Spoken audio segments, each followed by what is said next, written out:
ang nag-deliver papunta sa bahay nila Pangulong Bongbong Marcos at Speaker Martin Romualdez mag-insert o magpasok ng 100 billion worth of projects sa BICAM. Sana po ay hindi nila ako mapatay bago ko mailabas ang lahat. Ginawa ko lang ang utos sa akin, pero ngayon, handa na akong harapin ang lahat. Ginagamit ng administrasyon ang buong resources ng bansa para tumahimik ako. That he will shoot me if I will talk.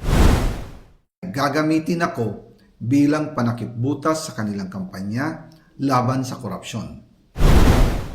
Hindi na ako mananahimik, ilalabas ko ang lahat ng katotohanan. May resibo, may ebidensya, at may pangalan. Kaya ngayon ay hinahamon ko si Ombudsman Remulla kung seryoso talaga siya sa mga sinasabi niya sa kanyang press release na idadamay niya pati si Martin Romualdez kung magbibigay ako ng ebidensya. Patunayan niya ngayon ang pronouncement niya. Imbestigahan niya ang fraternity Brad at ang kanyang kaibigan na si Speaker Martin Romualdez kung talagang tutupad siya sa tungkulin niya. Imbestigahan din niya si President Bongbong Marcos. Sabi nga ni BBM ng SONA, let's do it right at mahiya naman kayo, hindi po ba? Nananawagan din po ako sa Senado na imbestigahan ang 100 billion insertion ni Presidente. Alam ko po na hindi gagawin ni Ombudsman Remulla ang hamon ko. Pero magaling ang Senado sa investigasyon at ako ay naniniwala na dahil sa kanila, lalabas ang katotohanan.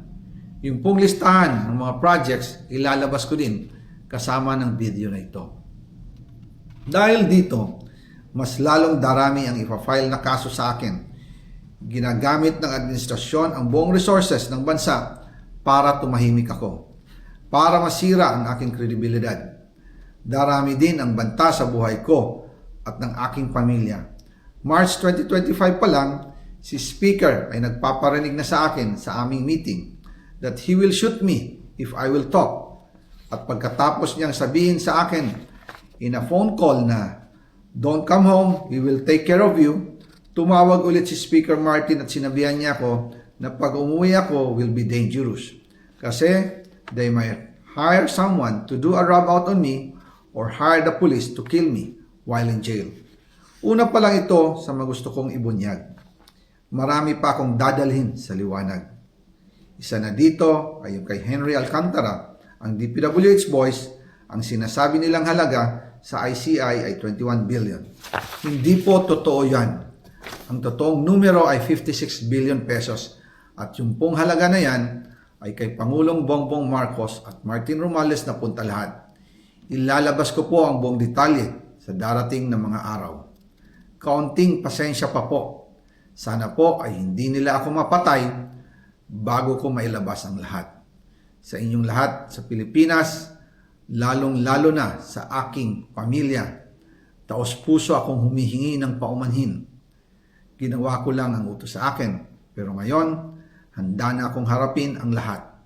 Uulitin ko po, yung pong pera, wala pong napunta sa akin.